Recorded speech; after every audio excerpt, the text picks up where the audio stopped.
మీటింగ్కి నేను రావడానికి ప్రధాన కారణం మా అన్న గోవిందరాజు అన్న మీద గౌరవము. శంకర్ కూడా ప్రతిరోజు అంటే శంకర్ చూస్తుంటే నన్ను నేను చూసుకున్నట్టు ఉంటుంది. శంకర్ లాగా నేను మాటకారిని కాదు, సామెతలు చెప్పలేను. కేసీఆర్తో మేము కొట్లాడుతున్నప్పుడు 2018లో సిద్దిపేట బస్టాండ్లో పడుకున్నోడి దగ్గర ఎంగిల్ పిడిలు ఎత్తుకపోయినోడు మనకెట్లా ముఖ్యమంత్రి అవుతాడని కచరా అనే పేరు పెట్టినప్పుడు అప్పుడు ఇంకా సోషల్ మీడియా కూడా ఎవరు రాలే.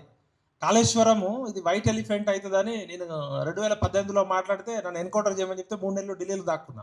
అప్పుడు ఇంకా సోషల్ మీడియా కూడా రాలే. ఈ కాంగ్రెస్ పార్టీ ఇవాళ అధికారంలోకి రావడానికి కేసీఆర్ నియంతృత్వం ప్రశ్నించిన నాతో పాటు నాకన్నా ఎక్కువగా నిత్యం కొట్లాడిన మల్లన్న, సుదర్శన్ అంటే ప్రశ్నే ప్రజాస్వామ్యానికి పునాది.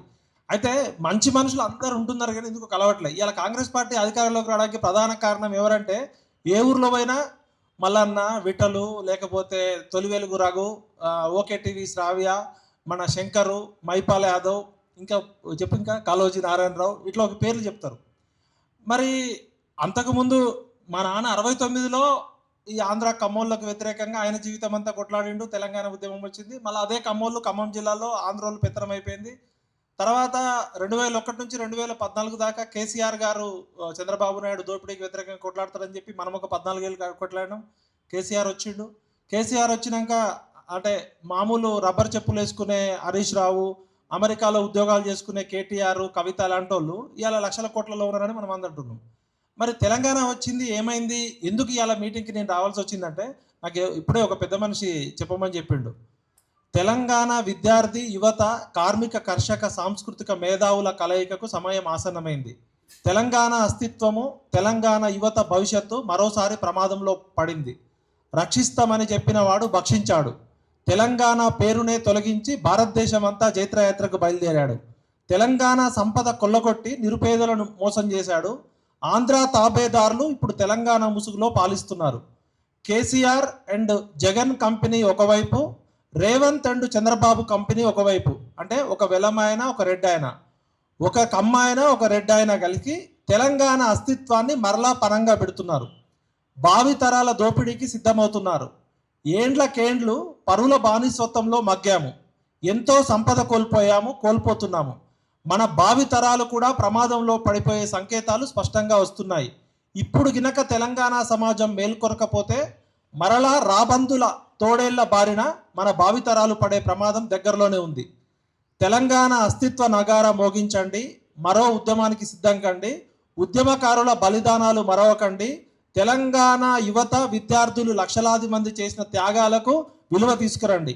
భౌగోళిక తెలంగాణ వచ్చింది, వెల్కమ్ రెడ్డి రాజ్యం వచ్చింది. 0.1% ఉన్న వెలమలు, 2% ఉన్న కమ్మలు, 4 to 6% ఉన్న రెడ్లు కలిసి తెలంగాణ పేరుతో మళ్ళా దోచుకుంటున్నారు తప్ప ఒరిగింది ఏం లేదని చెప్తున్నాడు ఈ పెద్ద మనిషి. భౌగోళిక తెలంగాణ వచ్చిందే కానీ పరపీడన పోలేదు. అదే దోపిడీ రెట్టింపైంది. దానికి కొంతమంది తెలంగాణ ద్రోహుల వత్తాసు. శత్రువు ఎక్కడో లేడు, పక్కలో బల్లెం లెక్క మనలోనే ఉన్నాడు. ఆ చీడ పురుగులను వేరువేయాలి. మొక్కలో తుంచకపోతే మానై మొలుస్తుంది, కబలిస్తుంది, పారా హుషారు. ఇది రాసిన ఆయన ప్రొఫెసర్ బిఎన్వి సత్యనారాయణ అని, హైయర్ ఎడ్యుకేషన్ కౌన్సిల్లో ఒక ప్రొఫెసరు. ఇక కమింగ్ టు ద సబ్జెక్ట్, కొంచెం అకాడమిక్గా పోదాం. నేను కూడా గవర్నెన్స్ అంటే ఏంది, గవర్నమెంట్ ఏంది అని అనుకున్నా. నేను జీటీవీలో న్యూస్ ప్రొడ్యూసర్గా పనిచేస్తున్నప్పుడు శేషన్ గారు ఒక ప్రకటన చేశారు. ప్రపంచంలోనే అతిపెద్ద ప్రజాస్వామ్య దేశము, ప్రపంచంలోనే అతిపెద్ద లిఖిత రాజ్యాంగం ఉన్న దేశము, 40% యువత ఉన్న దేశ భవిష్యత్తు కేవలం అసెంబ్లీలోనో, పార్లమెంట్లోనో, లేకపోతే బ్యూరోక్రసీలోనో కాదు, ప్రపంచంలోనే స్కూల్ ఆఫ్ గవర్నెన్స్ అని ఒకటి ఉంది. John F Kennedy public administration professor, ఆయన జాన్ ఎఫ్ కెనడీ పేరు మీద అమెరికాలో హార్వర్డ్లో జాన్ ఎఫ్ కెనడీ స్కూల్ ఉంది. అది ప్రపంచం మొత్తానికి గవర్నెన్స్ అంటే ఏంటి, గవర్నమెంట్ అంటే ఏంటి చెప్తుంది. ఇప్పుడు మనము రేవంత్ రెడ్డి గారు కూడా స్కూల్కి పోయింది కదా, గవర్నమెంట్ స్కూల్కి. అసలు గవర్నమెంట్ పాత్ర ఏంది, గవర్నెన్స్ పాత్ర ఏంది అనేది మేధావులు చెప్పాలి. నేను మేధావిని కాదు, నేను ఇప్పుడు ఓన్లీ ఉద్యమకారుడుగా నేను నాకున్న మదిలో ఉన్న సమస్యలు సమాజం దృష్టికి, ఇక్కడ ఉన్న అందరి దృష్టికి చెప్తున్నా. అవసరమైతే దీని మీద ఒక రౌండ్ టేబుల్, మనము రోగం కనుక్కోకుండా వైద్యం చేయలేము. ఇప్పుడు గొంగట్లో కూర్చొని అన్నం తింటూ ఎంటికలు వచ్చినాయని చెప్తే మనం కూర్చున్నదే గొంగట్లో. ఇప్పుడు కమింగ్ టు ద గవర్నెన్స్ అనే పాత్ర ఏంటంటే, గవర్నమెంట్ అంటే ఏంది, మనం భారత రాజ్యాంగంలో ప్రొఫెసర్ గారు చెప్పినట్టు 3 వ్యవస్థలు ఉన్నాయి. చట్టాలు చేసే లెజిస్లేటివ్ వ్యవస్థ ఉంది, చట్టాలను అమలు చేసే కార్యనిర్వాహక వ్యవస్థ ఉంది. ఈ చట్టాలు సరిగా అమలవుతున్నాయా లేదా చూసే మానిటరింగ్ వ్యవస్థ, జ్యుడిషియల్ వ్యవస్థ ఉంది. మరి ఈ 3 వ్యవస్థలు చేస్తే తప్పులు ఎవరంటే మేము ప్రెస్ అని 4వ ఎస్టేట్, అది రియల్ ఎస్టేట్ అయిందా 4th ఎస్టేట్ అయిందా అందరికీ తెలుసు. భారతదేశంలో ప్రెస్ కనుక కరెక్ట్గా పనిచేస్తే ఈ 3 వ్యవస్థలు కరెక్ట్గా ఉండేవి. అయితే ఇప్పుడు మోడర్న్ గవర్నెన్స్లో వరల్డ్ వైడ్ ఏంటంటే ఈ గవర్నమెంట్ అనేది ఒక లిమిటెడ్, 119 మంది ఎమ్మెల్యేలు, లేకపోతే ఒక 2-3 వేల మంది సర్పంచ్ నుంచి పార్లమెంట్ సభ్యుడి వరకు 2,000 మందో 5,000 మందో 10,000 మంది కలిస్తే గవర్నమెంట్ కాదు. ఈ గవర్నెన్స్ అంటే ఏంటంటే గవర్నమెంట్ కరెక్ట్గా పనిచేయడానికి కావాల్సిన వ్యవస్థనే గవర్నెన్స్. గవర్నెన్స్ అంటే తెలుగులో మరి ఏం చెప్తారో తెలియదు. నేను ఇప్పుడే యూట్యూబ్ చాట్ జీపీటీని కూడా అడిగితే పాలన అని వస్తుంది. ప్రభుత్వాన్ని పనిచేయడానికి కావాల్సిన పౌర సమాజంలో ఉన్న వ్యవస్థ. గవర్నెన్స్ అనేది బ్రాడర్ ప్రాస్పెక్టివ్, గవర్నమెంట్ అనేది లిమిటెడ్, దానికి లిమిటేషన్స్ ఉంటాయి. గవర్నెన్స్ అంటే ఇవాళ మీరు ఇప్పుడు సెంటర్ ఫర్ గుడ్ గవర్నెన్స్ అని ఒకటి ఉంది, సెంటర్ ఫర్ బెటర్ గవర్నెన్స్. మరి ఇవాళ ఎందుకు గవర్నెన్స్ పేరు మీద ఇవాళ మీటింగ్ పెట్టుకున్నామంటే గవర్నెన్స్కి విస్తృత పరిధి ఉంటుంది. ఈ గవర్నమెంట్ అనేది పారదర్శకంగా పనిచేస్తుందా, జవాబుదారీగా పనిచేస్తుందా, ఈ గవర్నమెంట్లో ఉన్న ఎమ్మెల్యేలు, బ్యూరోక్రాట్లు, జడ్జీలు వాళ్ళు తీసుకుంటున్న ప్రజా జీతాలకు తగ్గట్టు వాళ్ళ పనితీరు కరెక్ట్గా ఉందా లేదా. ఉదాహరణకి రేవంత్ రెడ్డి గారు ఇప్పుడు అక్కడ పోయి హార్వర్డ్లో చూసొచ్చి ఒక పాలసీ చేస్తాడు, హైదరాబాద్లో పొల్యూషన్ పెరిగిపోయింది, పొల్యూషన్ మేము నివారించడానికి చర్య చేస్తున్నామంటే ఒక చట్టం చేసినంత మాత్రాన పొల్యూషన్ పోదు కదా. మోడీ గారు తలుచుకుంటేనో లేకపోతే రేవంత్ రెడ్డి గారు తలుచుకుంటేనో పొల్యూషన్ పోదు. పొల్యూషన్ పోవాలంటే ఏం చేయాలంటే అక్కడే గవర్నెన్స్ పాత్ర ఉంది. గవర్నెన్స్ అంటే ప్రజలందరి తరపున పనిచేసే ఎన్జిఓలు కావచ్చు, ప్రజలందరి తరపున మాట్లాడే జర్నలిస్టులు కావచ్చు, ప్రజలందరి తరపున ప్రశ్నించే గొంతులు కావచ్చు. ఈ ప్రజాస్వామ్య వ్యవస్థని ప్రభుత్వంతో పనిచేయించుకునే వ్యవస్థ పౌర సమాజం. ఇలా పూణేలో నేను స్కూల్ ఆఫ్ గవర్నెన్స్లో ఏషియాలోనే మొట్టమొదటి స్కూల్ శేషన్ గారు పెట్టారు.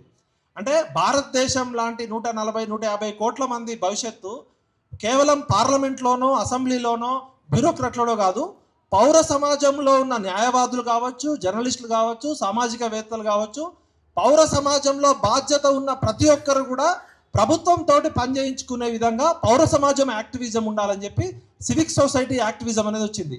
పూణేలో మేము ఒకసారి ఒక 15 ఏళ్ల క్రితం ఒక పేపర్లో న్యూస్ ఆర్టికల్ ఏంటంటే మా ఇన్స్టిట్యూట్ పక్కన ఒక మురికివాడ ఉంటుంది, ఆ మురికివాడకి నీళ్ళు రావట్లేదు అని చెప్పి ఆ కార్పొరేటర్ ఇంటికి మొత్తం అర్ధరాత్రి వెళ్ళి ఆ మహిళలంతా బిందెలు చుట్టేస్తారు, మొత్తం కొన్ని వేల బిందెలు, ప్లాస్టిక్ బిందెలు. ఆ ఇంటి చుట్టూ ప్లాస్టిక్ బిందెలు చుట్టేస్తే తెల్లారేసరికి ఆ కార్పొరేటర్ బయటకు కూడా రాలేకపోతాడు. అది దేశవ్యాప్తంగా చర్చ అయింది. అన్నా హజారే గారు వచ్చిర్రు, తర్వాత అందరు వచ్చిర్రు. అంటే ప్రశ్నే ప్రజాస్వామ్యం, ప్రశ్నే ప్రజాస్వామ్యానికి పునాద, ప్రశ్నే ప్రజాస్వామ్య నాగరికత. అలాంటి ప్రశ్నించే గొంతులు, ప్రశ్నించే శక్తులు ప్రభుత్వంతో, ఇప్పుడు ప్రొఫెసర్ గారు మాట్లాడుతూ ప్రభుత్వంతో డిబేటు, డైలాగు, డిస్కషన్ ఉండాలి. ఆ డిబేటు, డైలాగు, డిస్కషన్ అనేది మా తాత పెద్దపాల శిక్ష చదువుకున్నాడు. ఆయన అరబిక్, పార్సీలో నిజాం కాలంలోనే నియంతృత్వ ప్రభుత్వానికి కూడా లెటర్లు రాసే పరిస్థితి ఉండే. అంటే ఆ చైతన్యం ఉండే. మనం పిహెచ్డీలు చేసి ఎక్కువ చదువుకొని మనం భయపడుతున్నాం. ఎందుకు భయపడుతున్నాం అంటే తెలియని భయం. ఎందుకు భయం అంటే మన రాజ్యాంగంలో ఏముందో మనకి తెలియదు, రాజ్యాంగం మనకు కల్పించిన హక్కులు మనకి తెలియదు, రాజ్యాంగం పట్ల నాలెడ్జ్ లేదు. ఎవడో సివిల్ సర్వీస్ ప్రిపేర్ అయ్యేటోడో, గ్రూప్స్ ప్రిపేర్ అయ్యేటోడో, లేకపోతే ప్రభుత్వంలో పనిచేసేటోళ్ళో, లేకపోతే కాస్ట్లీ లాయర్స్కి రాజ్యాంగం తెలుసు తప్ప ఈ ప్రపంచంలో ప్రతి దేశంలో ఆ దేశ రాజ్యాంగం పట్ల ఆ దేశ పౌరులకి కనీసం 50% అన్న అవేర్నెస్ ఉంటుంది. మనం ఏంటంటే రాజ్యాంగం గురించి అందరూ మాట్లాడతాం కానీ రాజ్యాంగంలో సంస్కరణలు అనేది డైనమిక్ సబ్జెక్టు. ఇవాళ ఈ సబ్జెక్టు ధన ప్రవాహము, మధ్య ప్రవాహము అని చెప్తున్నారు. మరి అందరం కూడా ఎలక్షన్స్ అప్పుడు ఏం పదం వింటాం? ఓటు, నోటు, సీటు, టికెట్ అంటారు కదా అందరూ. సుదర్శన్ అన్న నువ్వు మాట్లాడాలి దీని మీద. టికెట్ అంటే ఏంది? టికెట్ అమ్మేది ఎవడు, కొనేది ఎవడు? అసలు టికెట్ అనే పదం ఎక్కడి నుంచి వచ్చింది? టికెట్ అంటే కొనుక్కునేది. వైట్ మార్కెట్లో కొనుక్కోవచ్చు, లేకపోతే అంతా బ్లాక్లో కొనుక్కుంటారు, అందరూ ఆన్లైన్లో కొనుక్కుంటున్నారు షోలు. మరి ఈ రాజకీయ పార్టీలకి టికెట్ అనే పదం ఈ భారత రాజ్యాంగం ఎక్కడిచ్చింది అవకాశం? అసలు ఎలక్షన్ కమిషన్ వ్యవస్థలో ప్రజాసేవ చేయడానికి, ఇప్పుడు ప్రజాసేవ చేయడానికి డబ్బులు అవసరం లేదు. ఇప్పుడు మన మదర్ తెరీసా సేవ చేసింది, అన్నా హజారే గారు సేవ చేసిరు, లేకపోతే మన వనజీవి రామయ్య గారు సేవ చేసిరు. ప్రజాసేవ చేయడానికి ఎలక్షన్ కమిషన్ ఎమ్మెల్యేగా పోటీ చేయాలంటే ఇప్పుడు ఎంత ఖర్చు? 40 లక్షల. 40 లక్షల రూపాయలు ఉండగలిగితే నువ్వు పోటీలో నిలబడుతావు, 40 లక్షలు ఖర్చు పెట్టచ్చు అని ఒక సీలింగ్ పెట్టింది ఎలక్షన్ కమిషన్. ఎంపీగా పోటీ చేయాలంటే 75 లక్షలు, 90 లక్షలు. మరి ఇప్పుడు నా దగ్గర 40 లక్షలు లేవు, శంకర్ దగ్గర 90 లక్షలు లేవు ఎమ్మెల్యే ఎంపీగా పోటీ చేయాలంటే. మరి మేము ప్రజాసేవ చేయాలంటే మరి ఇప్పుడు జూబ్లీహిల్స్ ఎలక్షన్లో గెలిచిన నవీన్ యాదవ్ నా మిత్రుడే, లేదా ఇంకో పార్టీ కావచ్చు, మరి వాళ్ళు 40 లక్షలు 90 లక్షలు ఖర్చు పెట్టే ఎమ్మెల్యేలు ఎంపీలు అయ్యారా? రేవంత్ రెడ్డి ఎమ్మెల్యేగా, కేటీఆర్ ఎమ్మెల్యేగా వాళ్ళు 40 లక్షలు పెట్టే అయ్యారా? మొన్న రీసెంట్గా జరిగిన ఎలక్షన్లలో కనీసం 100 కోట్లు లేకుండా ఏ ఎలక్షన్లో ఖర్చు చేయాలని జరుగుతుంది. ఎలక్షన్ కమిషన్ అంత బోఫోర్స్ సంస్థ ఈ ప్రపంచంలో ఎక్కడ ఉండదు. ఎలక్షన్ కమిషను కళ్ళ ఎదురుగా అన్ని ఫ్లయింగ్ స్క్వాడ్ ఉంటుంది, సిట్టింగ్ స్క్వాడ్ ఉంటుంది, విజిల్ ఉంటుంది, వేరే రాష్ట్రాల అధికారులు వస్తారు, చట్టం మీద పేపర్ మీద స్పెషల్ ఎస్పీలు వస్తారు, సిఆర్పిఎఫ్ వాళ్ళు వస్తారు. మరి 40 లక్షలు ఖర్చు పెట్టగలిగితే ఎమ్మెల్యే అవుతామంటే, నేను ఒక నా ఫ్రెండ్స్ అందరినీ రేపు పొద్దున కల్లా అడిగి ఒక 40 మంది నా వెల్ విషర్స్ ఉంటే తలా ₹1,00,000 ఇవ్వంటే 40 లక్షలు.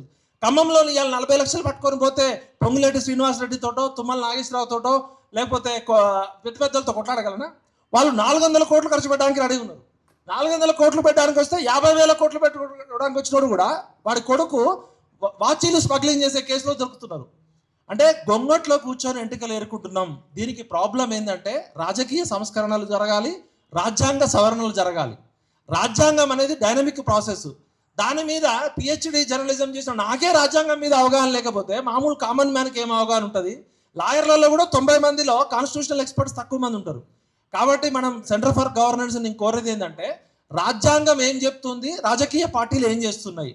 ప్రభుత్వంలో గవర్నెన్స్ రోల్ అనేది తగ్గిపోయింది. ఇవాళ పౌర సమాజం పాత్ర లేకుండా తెలంగాణ రాలేదు. నేను మీకు నా కళ్ళ ముందు కొన్ని ఉదాహరణలు మీకు ఇప్పుడు మీ సార్ రాసిన టాపిక్లోని చెప్తా. ఇది ఓన్లీ చర్చ కోసమే. ఇప్పుడు శంకర్ గారు ఉన్నారు, చంద్రశేఖర్ గారు, సిరిమల్ల వెంకటేశం గారు, మీరు చాలా మంచి పని చేస్తున్నారు ఈ చర్చ పెట్టి. ఇప్పుడు ఇక్కడ ఈ స్పీచ్ ఈ టాపిక్లో ఏమని రాసిరంటే, ప్రభుత్వ సంస్థల పనితీరుపై సమీక్ష అని చెప్పారు. ప్రభుత్వ సంస్థల పనితీరు ఎట్లా ఉందంటే, సింగరేణి మన కళ్ళ ముందు ఎగ్జాంపుల్ ఉంది. సింగరేణి అనే సంస్థ నైని బొగ్గుబాయి 25 ఏళ్ళు తీసుకుంది. 25 ఏళ్ల బొగ్గుబాయిలో రాజకీయ నాయకులు ఇలా బట్టి విక్రమార్క కావచ్చు, ఇంకో ఆయన ఎవరు కోమటిరెడ్డి వెంకటరెడ్డి, ఇంకో ఆయన రేవంత్ రెడ్డి బామ్మర్ది గురించి గొడవ జరుగుతుంది. అసలు సింగరేణి సంస్థ పుట్టింది దేనికి? నేను కొత్తగూడెంలో సింగరేణి స్కూల్లో చదువుకున్నా, మా ఊరు సింగరేణి బొగ్గుబాయిలోనే పుట్టిన. సింగరేణి సంస్థ పని ఏంటంటే, ఈ దేశంలో, ఈ రాష్ట్రంలో, తెలంగాణలో ఉన్న బొగ్గుని వెలికి తీసి బొగ్గుని కరెంటుగా తయారు చేయాలి, ఇంధన వనరుగా చేయాలి. ఒకవేళ మన దగ్గర ఎక్కువ బొగ్గు ఉంటే బొగ్గు లేని చోట అమ్ముకొని డబ్బులు సంపాదించాలి, లాభాలు చేయాలి. సింగరేణి సంస్థ ఎవరి డబ్బులతో నడుస్తుంది? మనం కట్టిన డబ్బులతోటే నడుస్తుంది కదా. మరి సింగరేణి సంస్థకి ఒరిస్సాలో 25 ఏళ్ల పాటు మంచి క్వాలిటీ బొగ్గుబాయి ఉందని చెప్పి కేంద్ర ప్రభుత్వం పర్మిషన్ తీసుకొని, ఫారెస్ట్ డిపార్ట్మెంట్ నుంచి, ఎన్విరాన్మెంట్ డిపార్ట్మెంట్ నుంచి అన్ని డిపార్ట్మెంట్లు సింగరేణి సంస్థకు సహకరించి ఏమని చెప్పినాయి? మీరు 25 ఏళ్ల పాటు నైని బొగ్గుబాయిని తవ్వుకొని జనానికి ఉపయోగపడండి, కరెంటు తయారు చేయండి, బొగ్గును అమ్మి లాభాల్లో చేయమని చెప్పారు. మరి ఇలా సింగరేణి సంస్థ నష్టాల్లో ఉందా, లాభాల్లో ఉందా? ఎవరైనా చెప్పగలరా? 2000 సంవత్సరం వరకు నష్టాల్లో ఉండే, ఇప్పుడు 100 కోట్ల 1000 కోట్ల లాభాల్లో ఉంది. ఎందుకంటే బొగ్గుకు డిమాండ్ ఉంది కాబట్టి. మరి లాభాల్లో ఉన్న సింగరేణి సంస్థ అక్కడ అడవిని క్లియర్ చేయాలి, భూమిని చదును చేయాలి, పర్మిషన్లు తెచ్చుకోవాలి, కోర్టులో కొట్లాడాలి, కేంద్ర ప్రభుత్వంతో లాబింగ్ చేయాలి. అంటే వేరే ప్రభుత్వ సంస్థలు కూడా పోటీ పడతాయి కదా. ఎంత పని చేసి కచరా పనంతా చేసి మన డబ్బులతో సింగరేణి సంస్థ బొగ్గు తీసి అమ్ముకోవాలి, బొగ్గు తీసి కరెంటు తయారు చేయాలి. దాని పని ఏంది? సింగరేణి సంస్థ పని బొగ్గును తీసి కరెంటు తయారు చేయడము, బొగ్గును తీసి అమ్ముకోవడము. మరి ఆ పని చేయడానికి సింగరేణి సంస్థ దగ్గర టెక్నాలజీ ఉంది, సింగరేణి సంస్థ దగ్గర మ్యాన్ పవర్ ఉంది, సింగరేణి సంస్థ దగ్గర 100 ఏళ్ల అనుభవం ఉంది. ఈ సింగరేణి సంస్థ కేంద్ర ప్రభుత్వం దగ్గర తీసుకున్న పర్మిషన్ ఒకటి, సింగరేణి సంస్థకి కోమటిరెడ్డి వెంకటరెడ్డి అన్న ఎందుకు, సింగరేణికి బట్టి విక్రమార్క పేరు ఎందుకు, సింగరేణికి నరేంద్ర చౌదరి అల్లుడు ఎందుకు, సింగరేణికి రేవంత్ రెడ్డి యొక్క బామ్మర్ది ఎందుకు? సింగరేణి సంస్థ దగ్గర మిషనరీ లేదా? సింగరేణి సంస్థ దగ్గర టెక్నాలజీ లేదా? సింగరేణి దగ్గర అనుభవం లేదా? అంటే ప్రజలని, సహజ వనరులని లూట్ చేయడం. ప్రభుత్వ రంగ సంస్థ ప్రజల కోసం పనిచేయమని చెప్తే ప్రభుత్వ సంస్థల పనితీరుని ఓపెన్గా ఎందుకు వేలమేయాలి? సింగరేణి సంస్థ కేంద్ర ప్రభుత్వం దగ్గర పర్మిషన్ తీసుకొని, ఫారెస్ట్ డిపార్ట్మెంట్ దగ్గర పర్మిషన్ తీసుకొని, ఎన్విరాన్మెంట్ దగ్గర పర్మిషన్ తీసుకొని ఎందుకు ప్రైవేట్ వాళ్ళని ఇన్వైట్ చేస్తుంది అంటే, దోపిడీ చేయడానికి. ప్రజల్లో, గవర్నెన్స్లో, తెలంగాణ సమాజంలో ఈ ప్రశ్న అడిగే చైతన్యం లేకపోవడం వల్ల. అర్థమవుతుంది కానీ చెప్పేది. దీని మీద అవసరమైతే గోవిందరాజు సార్ మనం ఒక సింగరేణి ఎక్స్పర్ట్స్ తోటి ఒక డిబేట్ పెడదాం. ఎందుకంటే సహజ వనరులను దోపిడీ చేసి ప్రైవేట్ వాళ్ళకి అప్పచెప్తున్నారు. ఇప్పుడు చూస్తున్నాం కదా, పోర్ట్లు ఎయిర్పోర్ట్లు ఎట్లయితే పోతున్నాయో, ప్రభుత్వం ఎక్కడ ఇన్వాల్వ్ కావాలో అక్కడ ఇన్వాల్వ్ కావాల్సిందే. ఇదొకటి. అవినీతి నిరోధక చర్యలు, ఎందుకంటే మీరు సెంటర్ ఫర్ బెటర్ గవర్నెన్స్ అని చెప్పుకొని మీ పాంప్లెట్లో ఉన్న 3 విషయాల మీద నా మదిలో ఉన్న ప్రశ్నలు సమాజాన్ని అడుగుతున్నా. ఇంకా ఎక్స్పర్ట్స్ తోటి మనం మీటింగ్ పెట్టాలా. అవినీతి నిరోధక చర్యలు సిపిఐ వద్ద 20 ఏళ్లకు పైగా పెండింగు. చంద్రబాబు నాయుడు కోస్తా కమ్మోళ్ళు ఆంధ్రోళ్ళు అంతా దోపిడీ చేసుకుంటారని మనం తెలంగాణ తెచ్చుకుంటే, తెలంగాణ వచ్చిన 10 ఏళ్లలో కేసీఆర్ కుటుంబం దోపిడీ చేస్తే, కేసీఆర్ దోపిడీ చేస్తుండని చెప్పి కేసీఆర్ మీద వ్యతిరేకంగా కొట్లాడి కాంగ్రెస్ ప్రభుత్వాన్ని తెచ్చుకున్నాం. ఇలా కాంగ్రెస్ ప్రభుత్వం వచ్చినాక రాహుల్ గాంధీ దగ్గర నుంచి రేవంత్ రెడ్డి వరకు రాజ్యాంగాన్ని పట్టుకొని అవినీతి జరిగింది, కాళేశ్వరము, మోడీ గారు, అమిత్ షా గారు మాట్లాడారు. నాకు తెలిసిన ఒక కేసు మీ దృష్టికి తీసుకొస్తా. నాకు బాగా తెలిసిన మిత్రుడు, తెలంగాణ ఉద్యమంలో పనిచేసినోడు, ఒక చిన్న డిపార్ట్మెంట్లో సూపరింటెండెంట్ లెవెల్లో పనిచేసినోడు, కేసీఆర్కి దగ్గర బంధువు కాబట్టి 11 ప్రమోషన్లు ఇచ్చారు కేసీఆర్ గారు ఆయనకి, ఎందుకంటే ఆయన కుల సభ్యుడు కాబట్టి. 11 ప్రమోషన్లు ఇస్తే ఆయన ఆ డిపార్ట్మెంట్కి హెడ్ అయ్యిండు. ఐఏఎస్ కావాల్సిన పోస్ట్ తీసుకొని 1000 కోట్లు 100 కోట్లు సంపాదించుకున్నాడు అని చెప్పి రేవంత్ రెడ్డి గారు ప్రభుత్వం రాగానే ఏం చేసిందంటే, ఈ అధికారి కేసీఆర్కి దగ్గర బంధువు కాబట్టి కేటీఆర్కి వీళ్ళ తమ్ముడు క్లోజ్ ఉంటాడని చెప్పి ఆయన మీద ఏసీపీ రైడ్స్ చేసింది. ఏసీపీ రైడ్స్ చేస్తే 1800 కోట్ల ఆస్తులు ఉన్నాయని తెలిసింది ఆయనకి. 1800 కోట్ల ఆస్తులు ఉన్నాయని తెలిస్తే ఏసీపీ ఏం చేయాలి, ఏమంటే ఆయన ఆస్తులు జప్తు చేయాలి కదా. ఈ అధికారి ఏం చేస్తాడంటే, నాకు ఆరోగ్యం 2 కిడ్నీలు పాడైనాయి, నేను ఉద్యోగం చేయలేను, నాకు సీఎం గారికి ఒక లెటర్ పెట్టుకుంటాడు, నాకు ఇమీడియట్గా రిలీవ్ చేయండి అంటే, జైల్లో ఉండాల్సిన ఆ వ్యక్తి ఇలా అమెరికాలో ఉన్నాడు. 1800 కోట్ల డీల్లో మరి ఎవరెంత పంచుకున్నారు అనేది మళ్ళీ ఒకసారి ప్రూఫ్స్ తోటి మాట్లాడదాం. అంటే ఏసీబీ సిబిఐ ఏం చేస్తున్నాయి, ఇలా సిబిఐలో 20 ఏళ్లకు పైగా పెండింగ్ కేసులు ఉన్నాయి, సుప్రీంకోర్టులో 30 కోట్ల కేసులు పెండింగ్ ఉన్నాయి. మరి ఇలా ఏసీబీలో చిన్న చిన్నవి దొరుకుతాయి కానీ తిమింగలాల సంగతి ఏముండదు. ఇప్పుడు పొంగులేటి శ్రీనివాసరెడ్డి ఇంటి మీద ఈడీ దాడులు జరిగినాయి, మనం టీవీలో మిషన్లు ఎత్తుకపోయినారని చూసినాం, మిషన్లలో డబ్బులు లెక్క పెట్టిరని. నయీం కేసులో మనం చూసినాం, 13 మిషన్లు 3 రోజుల పాటు లెక్క పెట్టిర్రు, 400 ఎకరాల భూములు ఉన్నాయట, కొన్ని 1000 కోట్ల ఆస్తులు ఉన్నాయట. అంటే ఏమైంది అంటే, సంస్థలు ఎందుకు పనిచేయట్లేదు అంటే గవర్నెన్స్ పనిచేయట్లేదు కాబట్టి. గవర్నెన్స్ అంటే ఏంటంటే పౌర సమాజమే. గవర్నెన్స్ అంటే అది అద్భుత పదార్థం కాదు. ఇక్కడ కూర్చున్న జాజుల శ్రీనివాస్ అన్న, సుదర్శన్ అన్న, మనమే గవర్నెన్స్. గవర్నెన్స్ పాత్ర ఏంటంటే పౌర సమాజం యొక్క బాధ్యత మరిచినప్పుడు గవర్నమెంట్ తెల్లేనుగులాగా మింగుతుంటుంది. ఇప్పుడు చేప నీళ్ళల్లో ఉంది, చేప ఎన్ని నీళ్ళు తాగింది ఆ ఫిష్ అంటే ఎవరు చెప్పాలా? నీళ్ళల్లో ఉన్న చేప ఎన్ని నీళ్ళు తాగాలో, ఎన్ని నీళ్ళు తాగద్దో దానికి ప్రకృతి ధర్మం ఉంది. కానీ రాజకీయ నాయకులు, మన ప్రజాప్రతినిధులు, మన ప్రజా సేవకులు, మన జీతగాళ్ళు ఎలక్షన్లకు ముందు వంగి వంగి దండాలు పెడుతూ మన పిల్లల ముడ్డి కడుగుతారు, మన ఇంటి ముందుకు వచ్చి ఇస్త్రీ చేస్తారు, ఓటు కోసం ఏదైనా చేస్తారు. మనం చూస్తుంటాం కదా, ఎలక్షన్లు అనగానే ఒకడు జిలేబీలు వేస్తుంటాడు, ఒకడు ఇస్త్రీ చేస్తుంటాడు, ఒకడు కూలి పని చేస్తుంటాడు, ఒకడు ముడ్డి కడుగుతుంటాడు, ఒకడు కొబ్బరి బొండాలు కొడుతుంటాడు, ఇవన్నీ చూసినాం. ఎలక్షన్లు అయిపోయి గెలిచినాక ఎమ్మటే వరకు 2 గన్మెన్లు వస్తారు, 4 ఫార్చునర్ కార్లు వస్తాయి. వాడు అప్పటిదాకా మన సేవకుడు, మన జీతగాడు మనని ఓటు అడుక్కోవడానికి వచ్చి తల మీద టోపీ పెట్టుకొని, ఆ టోపీ తీసి బిచ్చగాడు కదా వాడు, తల మీద పెట్టుకునే టోపీ అంతా బిచ్చగాడిలాగా ఓట్లు అడుక్కొని, మరి ఈ బిచ్చగాడు, ఈ సేవకుడు, ఈ ప్రజాప్రతినిధి ఒకేసారి రాజెట్లయిండు. వాడికి కలవాలంటే అపాయింట్మెంట్ తీసుకోవాలా, వాడిని కలవాలంటే గన్మెన్లు ఉంటారు, వాడిని తిట్టలేము, కొట్టలేము, ప్రశ్నించలేము, పోయి కలవలేము. మన ఓటుతోటి వచ్చిన బిచ్చగాడు మన మీద పెత్తనం ఎప్పుడు చేస్తున్నాడు అంటే, ఉదాహరణకి మన ఇంట్లో పనిచేసే పని మనిషికి నెలకు 3000 జీతం ఇచ్చి మనం పని చేయించుకుంటాం. సరే, యజమాని కరెక్ట్గా లేకపోతే యజమాని యొక్క లొసుగును కనిపెట్టి పని మనిషే మనకి రివర్స్ ఒక 10,000 ఇచ్చింది అనుకో నెలకి, యజమాని మనం పని మనిషికి 3,000 రూపాయలు ఇచ్చి జీతం చేసుకోవాలంటే ఆమె మనం చెప్పినట్టు పని ఉంటుంది, ఊడమంటే ఊడుస్తుంది, తుడవమంటే తుడుస్తుంది, పని చేస్తుంది. కానీ ఆ పని ఆమె మనకి నెలకు 20,000 ఇచ్చింది అనుకో, మన ఇంటికి ఓనర్ ఎవరైతారు? మరి అలా మనల్ని ఓట్లు అడుక్కోవడానికి వచ్చిన ఈ బిచ్చగాళ్ళు ఈ 78 ఏళ్ల నుంచి లక్షల కోట్ల రూపాయలకు ఓనర్లు అవుతున్నారు కదా. ఉదాహరణకి తెలంగాణ బడ్జెట్ ఎంత? నెలకి, సంవత్సరానికి 3 లక్షల కోట్లు. 3 లక్షల కోట్లు డివైడెడ్ బై 100 కాన్స్టిట్యున్సీస్ అంటే ఎంత వస్తుంది? యావరేజ్గా 300 కోట్లు వస్తుంది. అంటే ఒక్క నియోజకవర్గానికి 300 కోట్ల రూపాయల అభివృద్ధి పనులు జరగాలి. 5 సంవత్సరాల్లో తెలంగాణ బడ్జెట్ ఎంత? 5 సంవత్సరాల్లో 15 లక్షల కోట్లు డివైడెడ్ బై 100 నియోజకవర్గాలు చేస్తే ఒక్కొక్క నియోజకవర్గానికి 1500 కోట్ల పనులు జరగాలి. మరి 1500 కోట్ల రూపాయలు మా కొత్తగూడెంలో కానీ, మీది ఎక్కడ కాన్స్టిట్యున్సీ? ధర్మపురిలో 1500 కోట్లు 5 సంవత్సరాల్లో చేస్తే ప్రపంచ స్థాయి హార్వర్డ్ స్కూల్ లాంటి ఇంటర్నేషనల్ స్కూల్ పెట్టొచ్చు, అపోలో కన్నా బాబు లాంటి హాస్పిటల్ పెట్టొచ్చు. ప్రజలందరికీ వనరులు, మా కొత్తగూడెంలో ఉన్న వనరులు, మీ ధర్మపురిలో ఉన్న వనరులలో ఇసుక ఉంటుంది, అడవి ఉంటుంది, బొగ్గు ఉంటుంది, బాక్సైట్ ఉంటుంది. మా ఖమ్మం జిల్లాలో 16 రకాల మినరల్స్ ఉన్నాయి. ఒక్క అదేంది స్పాంజ్ ఐరన్ అంటారు, స్పాంజ్ ఐరన్ ఉంది మా దగ్గర, ఐరన్ ఓర్ ఉంది. మా ఖమ్మం జిల్లాలో ఉన్న ఐరన్ ఓర్ కాస్టే 16 లక్షల కోట్లు. అబ్రకం ఉంది, బాక్సైట్ ఉంది, గ్రానైట్ ఉంది, నల్ల బంగారం ఉంది, ఇసుక ఉంది, అటవీ సంపద ఉంది. మరి ఖమ్మం జిల్లాలో ఉన్న 10 నియోజకవర్గాలు ఇంటూ 1500 కోట్లు అంటే ఎంత? ఒక్కొక్క నియోజకవర్గానికి 1500 కోట్లు, 10 నియోజకవర్గాలకి 15,000 కోట్లు. 15,000 కోట్ల రూపాయల ప్రజల డబ్బు ఉంది, లక్షల కోట్ల రూపాయల విలువైన సహజ వనరులు ఉన్నాయి. సహజ వనరులు ఉన్నాయి, మానవ వనరులు ఉన్నాయి, ప్లస్ ప్రజలు కట్టే ట్యాక్స్ ఉంది. ఈ మూడింటి మధ్య సమన్వయం ఉంటే మనం ఎందుకు ప్రభుత్వం మరి అప్పులు చేస్తుంది? 15 లక్షల కోట్ల తెలంగాణ ఏం అడక తినట్లే కదా, తెలంగాణ ధనిక రాష్ట్రమే కదా. జార్ఖండ్ తర్వాత హైయెస్ట్ న్యాచురల్ రిసోర్సెస్ ఉన్నాయి మనకే, మినరల్ బౌల్ ఆఫ్ ఇండియా. మా ఖమ్మం జిల్లానే ఒక 20-30 దేశాల కన్నా పెద్దది జాగ్రఫికల్గా వాళ్ళకున్న రిసోర్సు. మరి పంటలు పండట్లేదా మనకి?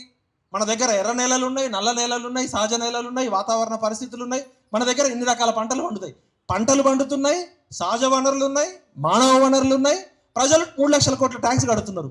అయినా కూడా మనం ఎందుకు ఆత్మహత్యలు చేసుకుంటున్నారు నిరుద్యోగులు? ఎందుకంటే ఈ గవర్నెన్స్ అనేది పని చేయకపోవడం వల్ల. గవర్నమెంట్ అంటే అది ప్రతి ఒక్కరికి గవర్నమెంట్ ఉద్యోగం కావాలి, గవర్నమెంట్ స్కూల్కి ఓడిపోడు. నాకు గవర్నమెంట్ టీచర్ జాబ్ కావాలి, కానీ నా పిల్లలు మాత్రం ప్రైవేట్ స్కూల్లో చెప్పాలి. నేను పిహెచ్డి చేసి కాంపిటేటివ్ 10 లక్ష మందికి పోటీ పడి ఒక ఉద్యోగం కొడితే నా కొడుకుని నా స్కూల్కే పంపలేని టీచర్లు వాళ్ళు ఏం పాఠాలు చెప్తారు? మరి గవర్నమెంట్ ఉద్యోగం ఎందుకు? అంటే బాధ్యత లేని, బరి తెగించిన బద్మాష్గాల సమాజం తయారైంది. దీనికి ఎవరు పాలకులు? యథా రాజా తదా ప్రజ అంటాం, లేదు యథా ప్రజ తదా రాజా అంటాం. ఇందాక మా సుదర్శన్ అన్న మాట్లాడుతూ హుజూర్ నగర్ ఎగ్జాంపుల్ చెప్పిండు. హుజూర్ నగర్లో ఓటర్లు ప్రపంచంలోనే ఒక కొత్త ఎగ్జాంపుల్ చెప్పారు. మాకెందుకు ఇవ్వరా కొడక డబ్బులు, వాడికి 5,000 ఎందుకు ఇచ్చినావు, మాకెందుకు వెళ్ళేదని రోడ్ ఎక్కిర్రు. అవునా కదా? మరి ఇక్కడ తప్పెవరిది? ఓటర్దా లేకపోతే 5,000 రూపాయలు ఇవ్వడానికి సిద్ధపడ్డోడుదా? ఎవరి తప్పు? అంతేనా? అయితే నాకు చిన్నప్పుడు ఒక ఎస్ఏ రైటింగ్ కాంపిటీషన్ పెట్టారు ఏబికే ప్రసాద్ గారు. Who is more corrupted? లంచం ఇచ్చేటోడా, లంచం తీసుకునేటోడా? Who is more corrupted, bribe given or bribe taken? లంచం ఇచ్చేటోడు తప్ప, లంచం తీసుకునేటోడు తప్ప? చెప్పండి. ఇద్దరు తప్పే అయినప్పుడు ఇలా రేవంత్ రెడ్డి సీఎం ఎట్లయిండు? రేవంత్ రెడ్డి సీఎం కావడానికి కారణం ఏం చెప్పండి? కేసీఆర్ మీద వ్యతిరేకత ఒకటి, మనందరం పౌర సమాజం అంతా కేసీఆర్ తిట్టాం. కానీ ఆయన ఎన్ని వందల కోట్లు ఖర్చు పెడితే హెలికాప్టర్లో తిరిగిండు. ఆయన ఆజ్ తక్ ఇంటర్వ్యూలోనో రజత్ శర్మ గారికి చెప్పారు, నేను నా భార్యని తెలవకుండానో నా భార్యను ఒప్పించో 1,500 కోట్లు ఖర్చు పెట్టినా నేను సొంత డబ్బులు అని చెప్పిండు. అంటే 1,500 కోట్లు ఖర్చు పెట్టగలిగే శక్తి రేవంత్ రెడ్డికి వచ్చింది. మనకి 15 కోట్లు వేసుకునే శక్తి కూడా లేదు కదా. కోట్లు మనం వేసుకునే కోట్లు, ఆ కోట్లు కూడా లేదు. మరి కేసీఆర్ గారు ఏం చెప్పారు? మన రాజ్దీప్ సర్దేశాయికి ఒక ఇంటర్వ్యూలో ఏమని చెప్పారు గుర్తుంది ఎవరికన్నా? ఎలక్షన్లకు ముందు, అసెంబ్లీ ఎలక్షన్స్కి ముందు ఏమని చెప్పిండంటే, ఈ భారతదేశంలో ఉన్న అన్ని పార్టీలను కొనేంత డబ్బు నా దగ్గర ఉంది, ఇండియా మొత్తానికి ఫండింగ్ చేస్తా అని రాజ్దీప్ సర్దేశాయికి చెప్పిండని రాజ్దీప్ సర్దేశాయ్ గారే చెప్పారు. మరి 1,00,000 రూపాయలు లేక ఇబ్బంది పడ్డ కేసీఆర్కి భారతదేశంలో ఉన్న అన్ని పార్టీలకి ఫండింగ్ చేసే డబ్బులు ఎక్కడి నుంచి వచ్చినాయి? మనం మౌనంగా ఉన్నంత కాలం. గవర్నమెంట్ ఎప్పుడు కూడా దున్నపోతు లాంటిదే. దున్నపోతుని ముళ్ళు కర్ర పెట్టి కూర్చే పాత్ర గవర్నెన్స్ చేయాలి. ఇలా కొత్త గొప్ప ఇంకా తెలంగాణలో మనం అందరం ఉన్నాం, చైతన్యం ఉంది కాబట్టి ఈ తెలంగాణ ఉద్యమం ద్వారా ఇన్ని 1,200 మంది చనిపోయి వచ్చిన తెలంగాణలో ప్రశ్నే ప్రజాస్వామ్యం, ప్రశ్నే ప్రజాస్వామ్యానికి పునాది. కాబట్టి ప్రశ్నించడం అనేది రాజ్యాంగం బద్ధంగా, చట్టబద్ధంగా, న్యాయబద్ధంగా. మనం ఇలా సోషల్ మీడియా అనే వెపన్ వచ్చింది. ఇలా సోషల్ మీడియా ఇప్పుడు క్యూ న్యూస్లో మల్లన్న మొత్తుకోకపోతే, రోజు చెప్పకపోతే ఇంత చైతన్యం వచ్చేదా? మేమేమో డైరెక్ట్ కేసీఆర్తో సావడానికి సిద్ధపడి వాడిని ఎన్ని రకాలుగా తిట్టాను. మల్లన్న ప్రాణాలకు తెగించి కొట్లాడింది కదా, అవునా కదా? ఇప్పుడు కొందరికి ఇష్టం ఉండవచ్చు, ఇష్టం ఉండకపోవచ్చు.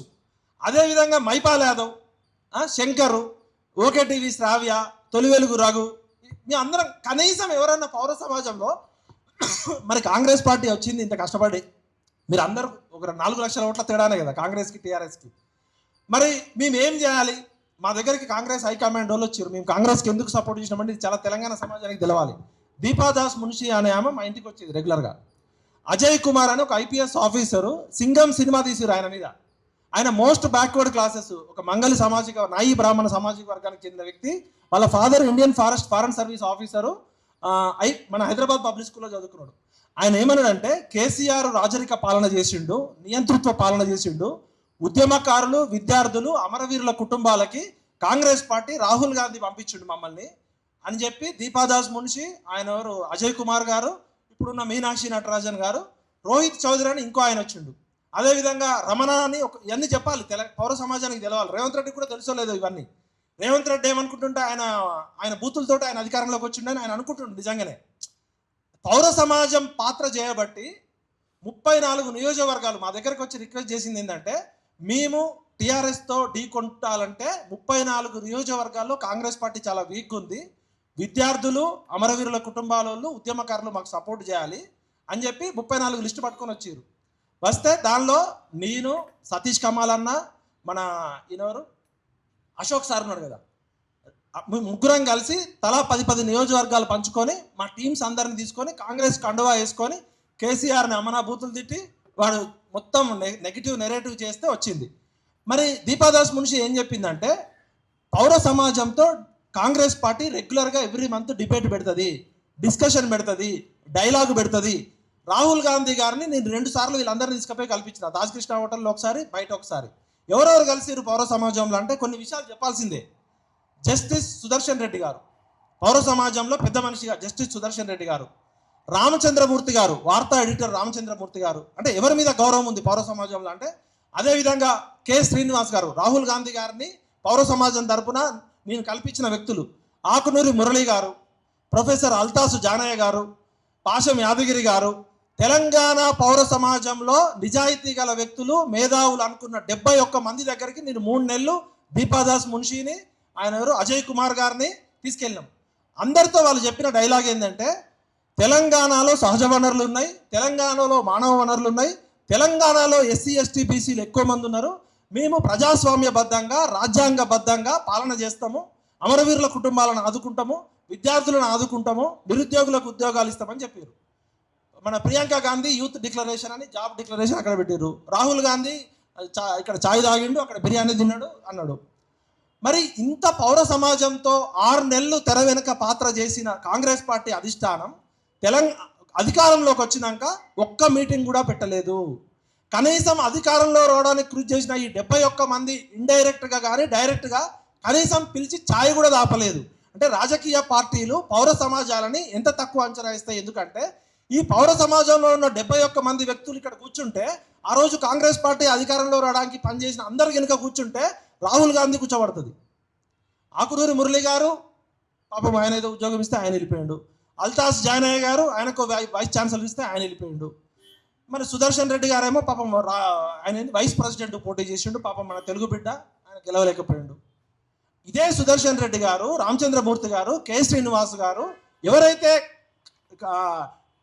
టిఆర్ఎస్ నియంతృత్వం పోవాలని చెప్పి డైరెక్ట్గా ఇండైరెక్ట్గా వాళ్ళ మేధస్సు కావచ్చు, వాళ్ళ ఆలోచన కంచయ్యలయ్య గారు, మరి కంచయ్యలయ్య గారు మాట్లాడాలి కదా. పౌర సమాజం మేము మా వయసే చిన్నది వాళ్ళందరితో పోలిస్తే. ఆ టీం మొత్తంలో బచ్చగాండి నేనే. అందరూ 60 ఏళ్ళు 70 ఏళ్ళు 50 ఏళ్ళు అనుభవం ఉన్నాను. నాకు 45 ఏళ్ళే. నేను 25 ఏళ్ళ నుంచి వృత్తనే ఉన్నా, ప్రశ్నిస్తున్నాను. నేను మేధావిని కాదు, నేనే జ్ఞానవంతుడిని కాదు. నేను ధైర్యంగా నిజాయితీగా ప్రశ్నించే తెలంగాణ ఉద్యమకారుడిని, తెలంగాణ పిచ్చోడిని. మరి మళ్ళీ తెలంగాణ పిచ్చోళ్ళే మిగిలిరు, మళ్ళీ యూనివర్సిటీ పిల్లలే మిగిలిరు, మేధావులంతా ఎటుపోయారు. మరి ఈ తెలంగాణ సమాజం నాశనం కావడానికి, ఈరోజు పరిస్థితి రావడానికి ప్రధాన కారణం గవర్నెన్స్ లేకపోవడమే. గవర్నెన్స్ అంటే ఎన్జిఓలు, గవర్నెన్స్ అంటే మీడియా, గవర్నెన్స్ అంటే న్యాయవాదులు, గవర్నెన్స్ అంటే సమాజంలో బాధ్యత ఉన్న ప్రతి ఒక్కళ్ళు పౌర సమాజంలో మాట్లాడాలి. అందుకనే సెంటర్ ఫర్ గుడ్ గవర్నెన్స్ నేను రిక్వెస్ట్ చేస్తున్నా, ఇలాంటి మీటింగులు వారానికి ఒకసారి పెట్టండి. ఒకసారి టీచర్స్ కమ్యూనిటీతో పెట్టండి, ఒకసారి డాక్టర్స్ కమ్యూనిటీతో పెట్టండి. ఒక్కసారి నేను మొన్న మా భార్యకి హెల్త్ బాగాలేకపోతే హాస్పిటల్కి పోతే 6 లక్షల రూపాయలు ఖర్చు అయినాయి. నాకు ఇన్సూరెన్స్ ఉండి ఇన్ఫ్లుయెన్స్ ఉండడం వల్ల 2 లక్షలు కట్టి బయటపడ్డా. అదే ఇన్సూరెన్స్ రాదని చెప్పి మా కజిను 7,50,000 అపోలో హాస్పిటల్ అయినాయి, ఇన్సూరెన్స్ రాదని చెప్తే ఆయన అప్పుల పాలైండు. ఒక్కసారి ఒక మధ్యతరగతి కుటుంబం కార్పొరేట్ హాస్పిటల్కి పోతే 5 సంవత్సరాల పాటు వాళ్ళు ఆర్థికంగా చితికిపోతున్నారు. ఇలా నా కొడుకు ఫీజు 2 లక్షల రూపాయలు. 2 లక్షలు కట్టాలంటే నేను కూడా అప్పు చేయాల్సి వస్తుంది. అంటే విద్య, వైద్యం, సామాజిక న్యాయం, ఉపాధి అనేది పేదవారికి అందరిగా ఈ రాజ్యాంగ ప్రవేశిక పీఠికలో ఏముంటుంది? భారతదేశ ప్రజలమైన మాకు మేముగా సమర్పించుకుంటున్న ఈ భారత రాజ్యాంగం ఈ ప్రజలందరికీ, భారత పౌరులందరికీ స్వేచ్ఛ, సమానత్వము, స్వాతంత్రము, ఆర్థిక, విద్య, ఉద్యోగాలలో సమాన అవకాశాలు కల్పిస్తూ సామాజిక న్యాయం చేస్తుందని ప్రమాణం చేస్తుంది. మరి 78 సంవత్సరాల తర్వాత కూడా రాజ్యాంగం కలలు నెరవేరట్లేదంటే ఎక్కడ లోపం ఉంది అంటే మన పౌర సమాజంలో లోపం ఉంది, చదువుకున్న వాళ్ళు లోపం ఉంది. ఏ దిక్కు లేక ఎలక్షన్ రోజు వాడు 500కో మటన్ ముక్కకో, మందు సీసాకో, చికెన్ ముక్కకో, 5,000 నోటుకో అమ్ముడు పోయేటోడిది కాదు తప్పు. రాజు కరెక్ట్గా ఉంటే పాలకులు కరెక్ట్గా ఉంటారు. మేధావుల వైఫల్యము, చదువుకున్న వాళ్ళ వైఫల్యమే. ఇలా 100 ఓట్లు ఉంటే 100 ఓట్లలో 40 ఓట్లు వచ్చినోడే గెలుస్తున్నాడు. 60 ఓట్లు ప్రజలకి రేవంత్ రెడ్డికి వ్యతిరేకంగా వచ్చినాయి. ఈ భారతదేశంలో 78 సంవత్సరాల్లో ఏ పార్టీ కూడా 51% ఓటు బ్యాంక్ రాలే మిత్రమా. పాజిటివ్ ఓటు బ్యాంకుతో రావట్లేదు ఈ ప్రభుత్వాలు. వాడు బాగలేడు కాబట్టి వీడు గొప్పవాడని, వీడు మంచోడని కాదు, వాడు చెత్తనా కొడుకు కాబట్టి ఉన్న చెత్తలో వీడిని ఎంచుకుంటున్నాం. మనం ఓటరు చైతన్యం కలిగించాల్సిందే. ఇది నా లెవెల్ కూడా సరిపోదు. సమాజంలో ఉన్న మేధావులందరినీ కూర్చోబెట్టాలి. ఒక్కసారి నేను జేడి లక్ష్మీనారాయణ గారిని, జయప్రకాష్ నారాయణ గారిని, ఆర్ఎస్ ప్రవీణ్ గారిని, వాళ్ళు ముగ్గురు కూడా ఎక్స్పెరిమెంట్ చేసేది, వాళ్ళని కూడా పిలుద్దాం. మనం సమన్వయం ఉండాలి. ఇవాళ ఎవరికి వాడు నేనే విటలే గొప్ప, విటలే తెలంగాణ ఉద్యమం చేసినా నాకు 2 కొమ్ములు వచ్చినాయి అనుకో, నాకు మిగతా వాళ్ళు కనపడరు. అహంకారం పక్కకు పెట్టి అందరినీ కలుపుకొని పోయి కలవాల్సిన మనుషులు కలిస్తే జరగాల్సిన పనులు జరుగుతాయి. తెలంగాణలో ఇంకా చైతన్యం ఉంది, ప్రజలు ఉన్నారు, యూత్ ఉన్నారు. కాబట్టి నేను మేధావులందరికీ పాదాభివందనం చేస్తూ రిక్వెస్ట్ చేస్తున్నా. నిజాయితీ గల న్యాయవాదులు కావచ్చు, న్యాయ కోవిదులు కావచ్చు, నిజాయితీ ఉండి తెలంగాణ మట్టి మీద ఉన్న ప్రేమ ఉన్న ప్రతి ఒక్కరం కలవాల్సిందే. ఇగోలు పక్కకు పెట్టి, కులాలు పక్కకు పెట్టి మనం కలవకపోతే ఇంకా పెద్ద ప్రమాదం ఉంది. ఇప్పుడు ప్రొఫెసర్ గారు చెప్పినట్టు మొత్తం వనరులన్నీ దోచుకుంటున్నారు. నిజాయితీ గల వాళ్ళు వచ్చినా కూడా మీరు చేయడానికి ఏం లేదని చెప్తున్నారు. కాబట్టి గోవిందరాజ్ సార్, మీరు మంచి ఇనిషియేటివ్ తీసుకున్నారు. మీలాంటి ఇంటలెక్చువల్ చాలా మంది తెర వెనుక ఉంటారు, తెర ముందుకు కూడా రావాలి. ఈ మీటింగ్ కండక్ట్ చేసిన మీ అందరికీ చెప్తూ, మరి సమస్యకి పరిష్కారం ఏంది అంటే, సమస్యకి పరిష్కారం ఎలక్షన్ కమిషన్ అనేది శేషన్ గారు ఉన్నప్పుడు ఎట్లా పనిచేసిందో అట్లా పనిచేయాలి. ఒకవేళ పని చేయకపోతే ఎలక్షన్ కమిషన్లో సంస్కరణలు రావాలి, రాజ్యాంగ సవరణలు జరగాలి, రాజకీయ సంస్కరణలు జరగాలి. నేను ఒక పార్టీ పెట్టుకున్నా, కేసీఆర్ ఒక పార్టీ పెట్టుకున్నాడు. కేసీఆర్ అయిపోయింది, కేటీఆర్, హరీష్ రావు, ఇప్పుడు కవిత కొడుకు. అంటే కుటుంబ పాలన, కుటుంబ పార్టీలు, కుల పార్టీలు, కుటుంబ పార్టీలు పోవాలి. అది రాజ్యాంగంలో జరగాలి. అంతర్గత ప్రజాస్వామ్యం. ఇలా ఖర్గేని నిజంగానే ఓట్లు వేసుకొని ఖర్గే ప్రెసిడెంట్ అయిందా? రాహుల్ గాంధీ, సోనియా గాంధీ రికమెండేషన్తో ప్రెసిడెంట్ అయిందా? ఇలా మోడీ గారిని బీజేపీలో ఉన్న అందరూ ఓట్లేసి మోడీ గారిని ఆ సీట్ ఇచ్చిర్రా, లేకపోతే ఆర్ఎస్ఎస్ వాళ్ళు కలిసి డిసైడ్ చేసిర్రా? ఒకవైపు ఏమో ఈ ప్రాంతీయ పార్టీలు, ఒకవైపు ఏమో కుల పార్టీలు, ఒకవైపు ఏమో కుటుంబ పార్టీలు. వారసత్వ రాజకీయాలు పోవాలి. పబ్లిక్ ఫండింగ్ ఎలక్షన్స్ జరగాలి. ఎలక్షన్లలో ఇప్పుడు జాజుల శ్రీనివాస్ అన్న పోటీ చేయాలన్నా, శంకర్ పోటీ చేయాలన్నా పబ్లికే మాకు జాజుల శ్రీనివాస్ అన్న కావాలి, మాకు శంకర్ కావాలని ప్రభుత్వమే పబ్లిక్ ఫండింగ్ తోటి పెట్టాలి. ఇవాళ నేను 40 లక్షలు ఖర్చు పెడతా అని ఎమ్మెల్యేకి ఇస్తే వాడు 400 కోట్లు ఖర్చు పెడుతున్నాడు. మద్యం ఏరులై పారుతుంది. ఇప్పుడు ప్లాస్టిక్ నిషేధించాలని మాట్లాడతాం. శంకర్ భాయ్, ప్లాస్టిక్ ఒక నిమిషం డిస్టర్బ్ చేయకండి, దండం పెడతా. ప్లాస్టిక్ నిషేధించాలంటే ప్లాస్టిక్ తయారు చేయడం ఆపాలి. ఎలక్షన్లలో మందు ప్రవాహం ఆపాలి అంటే ఎలక్షన్ కమిషన్ పనిచేయాలి. మందు ఒక చోట ఉండి రోగం ఒకటి ఉంటే కుదరదు. కాబట్టి నాకు ఈ అవకాశం కల్పించిన మీ అందరికీ హృదయపూర్వక అభినందనలు చెప్తూ, మోహరించిన సైన్యాలనైనా ఆపవచ్చు కానీ ముహూర్తమాసనమైన ఆలోచనలు ఎవరు ఆపలేరు. ఈరోజు ఈ వేదిక మీద ఉన్న మనం అందరం ఒక సంకల్ప బలం తీసుకుంటే ఖచ్చితంగా మార్చవచ్చు. దయచేసి మన అందరం కూడా పర్సనల్ ఈగోస్ పక్కకు పెట్టి, మన అహంకారాలు పక్కకు పెట్టి, చాలామంది సమాజంలో పనిచేసేటోళ్ళు మంచోళ్ళే ఉంటారు.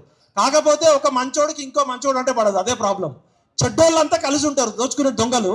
ఇలా దావోస్లో కలిసిన దొంగలు అందరూ ఒకటే. రెడ్డి కాదు, వెలమ కాదు, కమ్మ కాదు, టీడీపీ కాదు, టీఆర్ఎస్ కాదు, బీజేపీ కాదు, అందరు దొంగలు దావోస్లో కలుస్తున్నారు ఎట్లా దోచుకోవాలని. సమాజం కోసం పనిచేసే శంకరన్న, మైపాల యాదవ్, జాజుల శ్రీను, విఠలు, పృథ్వన్న, లేకపోతే తీన్మార్ మల్లన్న, వీళ్ళందరూ ఎందుకు కలవట్లేదు? వీళ్ళందరూ కలవకపోవడం వల్లనే దొంగలకు నడుస్తుంది. కాబట్టి అన్న మనం ఇనిషియేటివ్ తీసుకోవాలి. మంచి మనుషులని, నిజాయితీ పరులందరినీ కలపాల్సిన బాధ్యత మీ మీద ఉంది. మనము ఇప్పటికే చాలా నష్టపోయినాం. 47లో స్వాతంత్రం వస్తే కరెక్ట్గా 94లో AK-47 వచ్చింది. 47లో స్వాతంత్రం వచ్చినప్పుడు మనం కరెక్ట్గా లేకపోవడం వల్లనే 94లో AK-47 వచ్చింది, లక్షల మంది చచ్చిపోయారు. ఇప్పుడు మళ్ళా 2025లో సోషల్ మీడియా వచ్చింది, జెన్జీ ఉద్యమం రావాలి, ప్రశాంతంగా జరగాలి, ప్రశ్నే ప్రజాస్వామ్యం, ప్రశ్నే ప్రజాస్వామ్యానికి నాగరికత. కాబట్టి సోషల్ మీడియా అనే వెపన్ని మనం పవర్ఫుల్గా వాడాలి. లేకపోతే అప్పుడు AK-47 వచ్చి లక్షల మంది చచ్చిపోయారు. ఇప్పుడు జంజీ ఉద్యమం వస్తే ఏమవుతుందో తెలుసుకోండి. దేశంలో ఎక్కడన్నా జంజీ ఉద్యమం వచ్చే అవకాశం ఉందా అంటే తెలంగాణలోనే వచ్చే అవకాశం ఉంది. కాబట్టి పాలకులారా ఖబర్దార్, ఇది జంజీ జనరేషన్, మీ ఆటలు నడవవు. సోషల్ మీడియా వచ్చింది, నిజాయితీ గల వాళ్ళు ప్రశ్నిస్తుంటారు. కాబట్టి సమాజంలో ఉన్న అందరూ కలిసి పోరాడదాం. జై తెలంగాణ, జై భారత్. నేను మాట్లాడేటప్పుడు ఎవరైనా అట్టు చేస్తే క్షమించండి. నాకు ఎటువంటి ఈగో లేదు, ఎవరితోనైనా కలిసి పనిచేస్తాం. ఇక్కడే మనం అందరం కలిసి రిక్వెస్ట్ చేస్తాం, చంద్రశేఖర్ గారు, తెలంగాణని బాగు చేయడానికి పనికొచ్చే ప్రతి ఒక్కరిని పిలుద్దాం. జై తెలంగాణ, జై భారత్.